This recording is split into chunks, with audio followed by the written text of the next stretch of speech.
Welcome to Faith Positive Radio with Dr. Joey Fawcett, the Christian business coaching conversation that increases your faith with greater joy at work so you love God and others more. Dr. Joey interviews Christian business professionals just like you to discover their secrets for working faith positive in a negative world. Welcome to Faith Positive Radio with Dr. Joey Fawcett. Faith Positive Nation, sometimes, even as Christians in the workplace, we get stuck, don't we? We get someplace and we're like, okay, I've done everything I know to do. I need some help. Well, today's guest is that guy. He is that guy who's put together an amazing website that can help you get to where you want to go faster and easier. And who doesn't want to go faster? And I love easy. I mean, life should have a perpetual easy button, right? Today's guest is Pat McDaniel. He's the founder of wiseinsights.net. So go ahead and jot that down now if you can. If not, it's in the episode copy. wiseinsights.net. And what wiseinsights.net does, and Pat's going to tell us all about it, is think of this as modern research plus time-tested wisdom. And for you and me as Christians, that includes the Bible, right? That helps you get where you want to go faster and easier. So I want to find out all about how to get where I want to go and where God wants me to go faster and easier. So Faith Positive Nation, help me welcome to the podcast today, Pat McDaniel. Pat, welcome to Faith Positive Radio, man. Glad to have you on. Thanks, Dr. Joey. I really appreciate the opportunity to be here with you. Oh, the pleasure is absolutely mine. And Faith Positive Nation, guess what? Pat lives in the Atlanta, Georgia area. I'm going to be there next week. We get to meet in person. It's going to be glorious. Right? Come on, it's going to be glorious, man. That's what it's supposed to say. Yeah. Well, yeah, you forced me to meet. No, I think it's another one of those divine coincidences. So I'm pretty happy about that. Yeah, me too. Our regional leader for Atlanta, Perry Rue, and I get to spend some time with Pat to find out all about how wiseinsights.net helps us get to where we want to go faster and easier. So how did this come about, wiseinsights.net? Well, it's really a labor of love for me. And a lot of it comes out of my own story. As I was a pastor for almost 15 years. I was on staff at churches. I was a senior pastor. I was a church planter. I did different things. But one of the things that I unfortunately went through and figured out was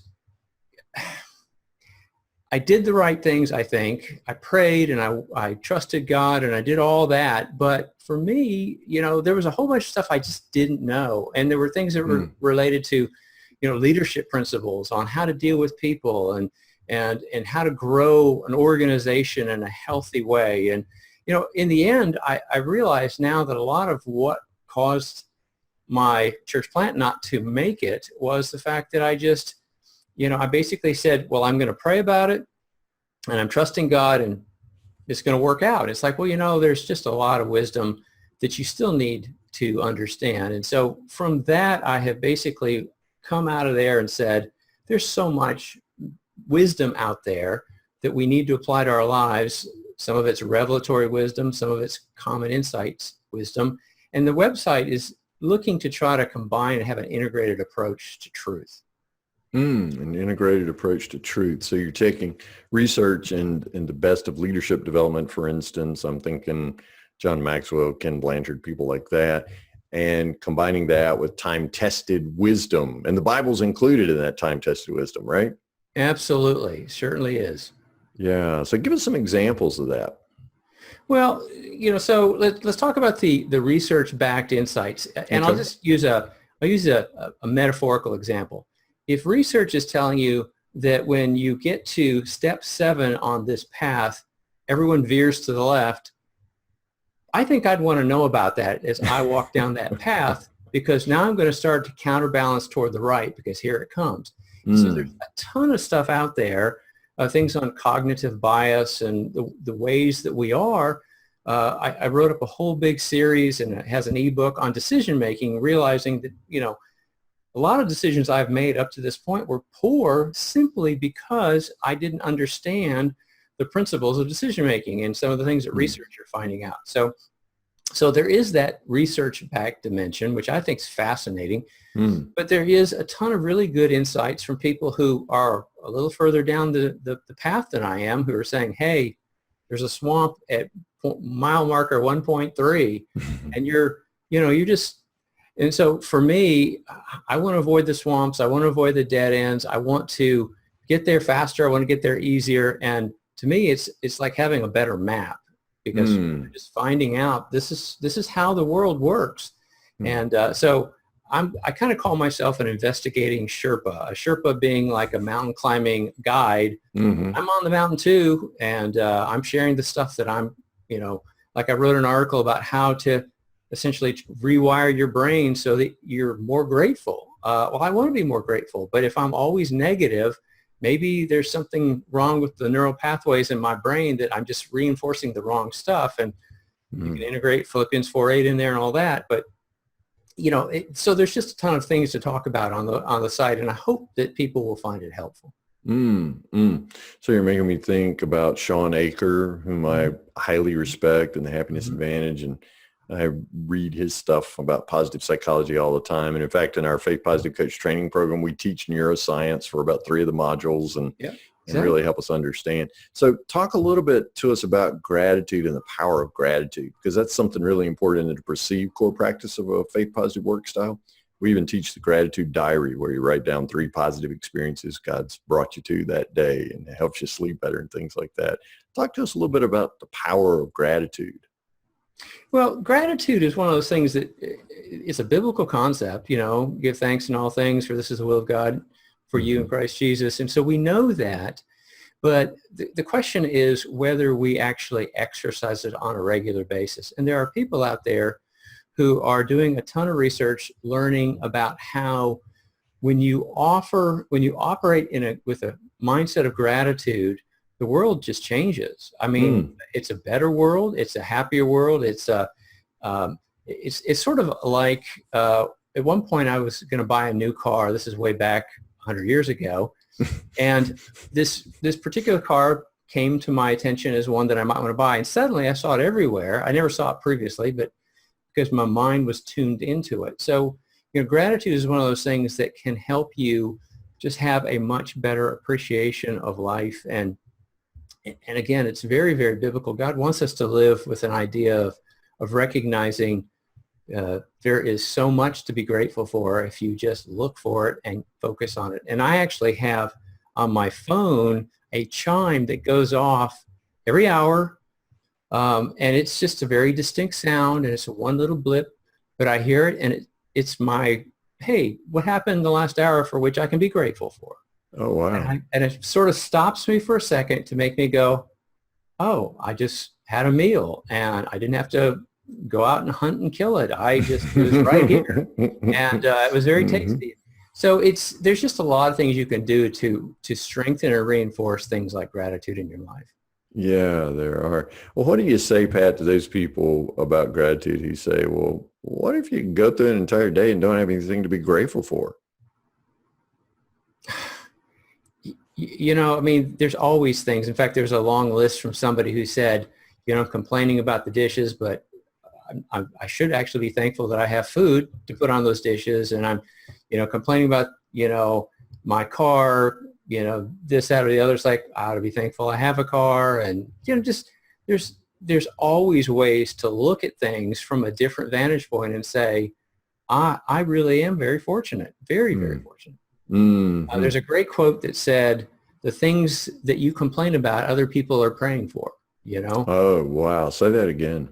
The things that you're grumpy and complaining about, like, oh yeah, I had to wait in line to order my food, is something like, I would love to wait 10 minutes to get some food. Other people are praying for what you're complaining about. Exactly. Wow, that's an incredible game changer. That'll adjust your attitude in a hurry, won't it? It has to. It really does. I think it's really unfortunate that people of the Christian faith sometimes have the dour perspective and grumpy and complaining. In fact, in my Twitter profile, I've called myself a recovering complainer because I'm trying to get away from always whining and everything woe is me and all that stuff. I went through a whole season of that after a particular period of my life, and it's not glorifying to God, and it's certainly not attractive to the world.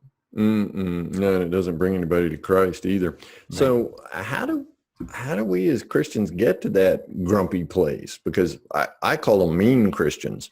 They complain all the time. And, there's some people that if you worship in a church, you just don't ask them how they're doing on your way out the door, because you're going to get a litany of, I never felt worse. What happens to us as Christians? What happens to us to cause us to lose the joy of our salvation, especially in the workplace?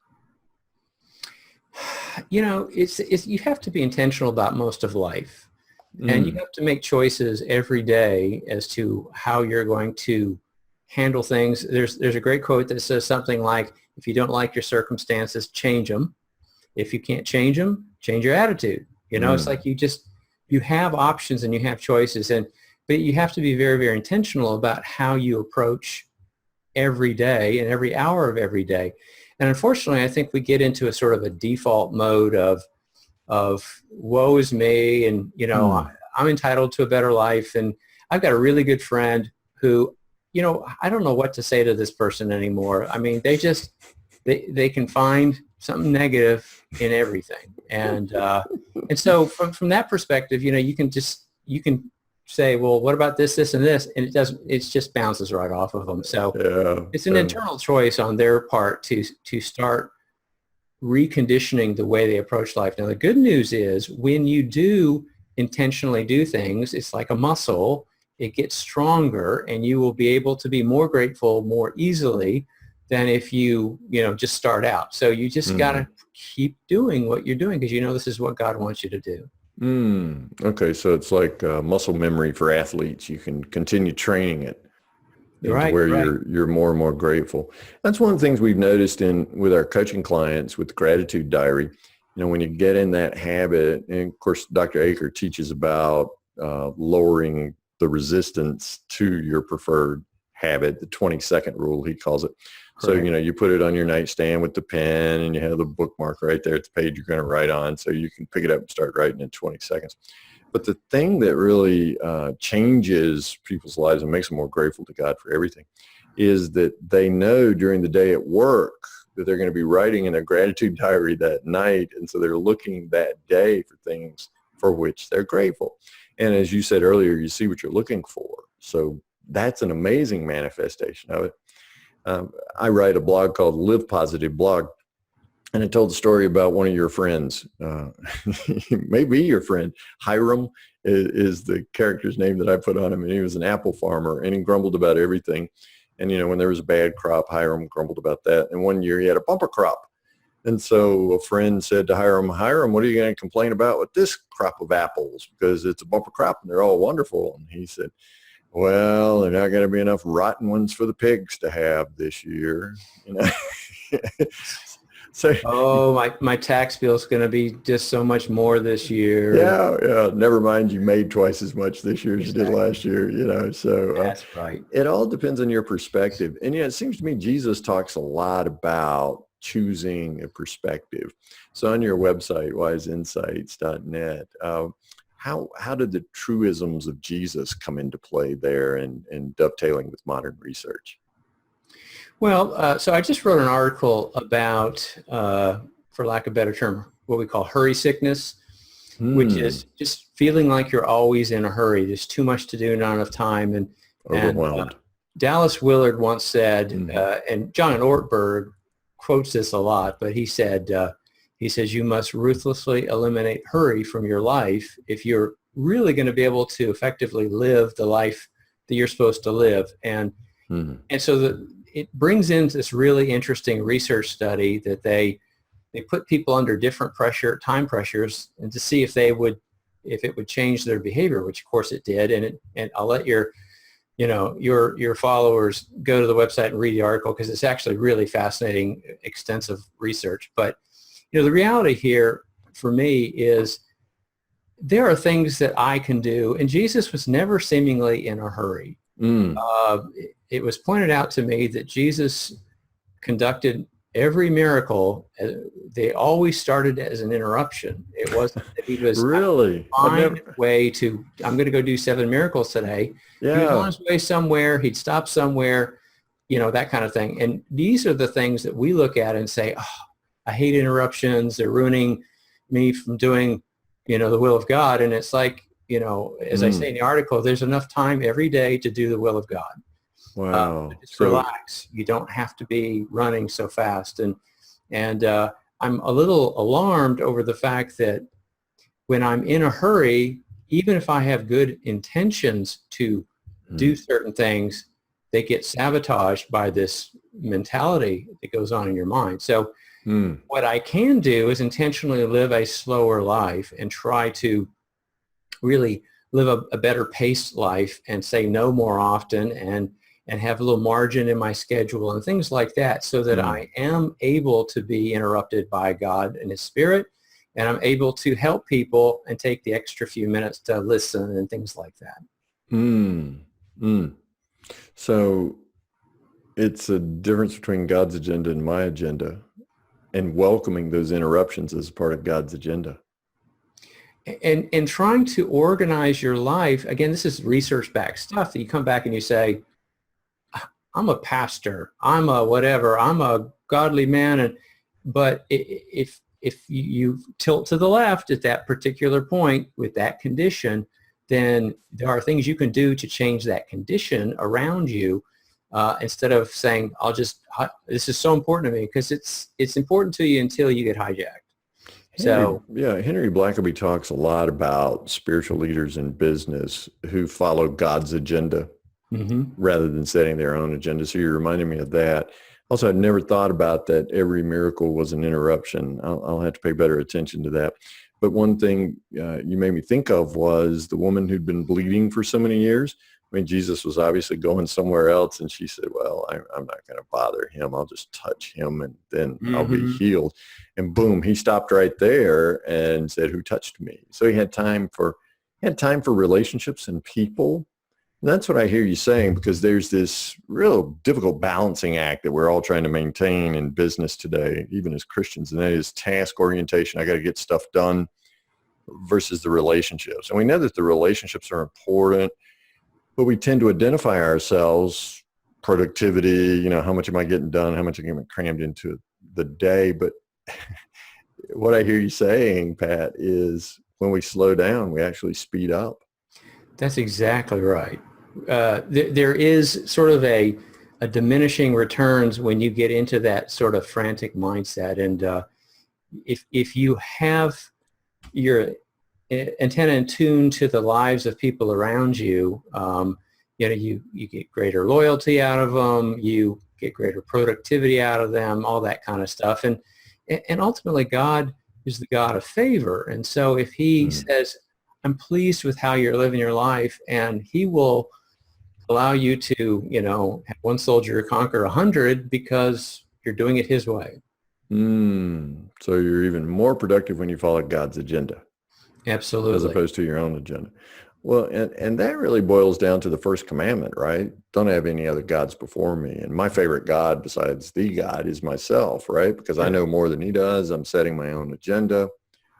So how did you come to wiseinsights.net? I mean, God delivered that to you in a vision and you were crazy enough to go do it, or did some of your previous work experience prepare you for this? Well, it was something that had been percolating for some time. And, the challenge for me is, you work a 40-hour week job. I actually have the remnants of another business that I started that I still manage certain clients, and that takes time every month. So it's really, really easy to say, I'll just stay here because I don't have enough time.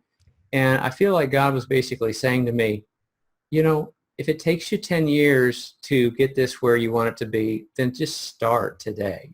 So I've been working on this thing for probably years when I started laying a lot of the foundational stuff. But it's been real gratifying at this point, Dr. Joy, in the fact that through a number of things that I've done, and a number of a lot of it's the marketing background that I have now. I'm a digital strategist, so I kind of know how to do some of this stuff, but some of it's just being tuned into people. And we actually have a followership now of somewhere around 9,000 people, and we're not even a year into this. And it's very encouraging to me. So we're finding people who are saying, you're providing information that's really helpful to me, but hopefully they not only get the right information, but they sense that I care, that I want to help them, that I am convinced, because I was there, that there's too many people out there basically playing it safe, sitting on the sidelines, just what's the quote from the poem Lives of Quiet Desperation? They're just muddling their way through life. And so for me, what can I do to help them start taking baby steps in the right direction and give them some hope again and encouragement, the discouragement that they may be really hungry to go somewhere, but they've tried 3 or 4 or 5 times and fallen on their face, and they said, well, I'm not going to do that again. So what's been the biggest challenge you faced in the last year in bringing wiseinsights.net to market? Well, it remains my biggest challenge, and that is the fact that I'm trying to essentially reach 2 different groups of people. So I'm trying to reach the people who are, embrace the historic faith traditions is the way I call it. So, Christianity and recognizing the centrality of the Bible and things like that. Maybe there's some people out there who, call themselves Christians, but they're not using all the resources available to them. So this goes back to what I was saying earlier about a lot of leadership principles and just tons of stuff out there on how to live a more effective and productive life. So I do run into, again, mentioning that person who was complaining, they were telling me today Hiram, that's his name. They have too much debt, and they basically said, I've been praying that God would take my debt away.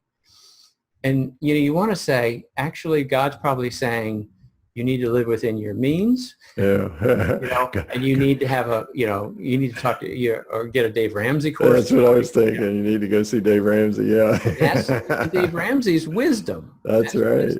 Wisdom. So I really want Christians to understand that sometimes it's like fighting with one arm tied behind your back. Yes, pray by all means. Yes, seek the mind of the Lord in the scriptures and do all of that. But continue to use common grace insights. I mean, we don't have any compunction about going to the doctor when we're having some illness. We don't just we're not this Church of Scientology or whatever, where they don't necessarily believe that you have to go to a doctor. So there's that crowd that I'm trying to sort of wake up. But there's also the people out there who they don't know the Lord. They're not even religious, but they're open to things of faith. They just don't think about them much, but they're trying to make their life work some way, somehow. My goal is to hopefully help them find such wisdom from these pages that they're going to say, this really makes sense. And interwoven in all of that are scriptural principles and ultimately helping them understand they've got to get right with God if they're going to unleash their full potential. So I want to reach both of them. And I'm trying to write stuff of value that both of them can resonate with. Okay. All right. So you're reaching those who are outside of an intimate relationship with Christ, and then those who are in a more intimate relationship with Christ, but who want to draw closer to Christ and be more intimate with Christ. Correct. Yeah. So what I'm hearing underlying your response to that challenge is you really have a high respect for all of God's children, don't you? And a great love for them. Well, I do. I know how hard life can be. When you get knocked down enough times, you start to recognize, God's children get knocked down and go through some terrible, terrible things.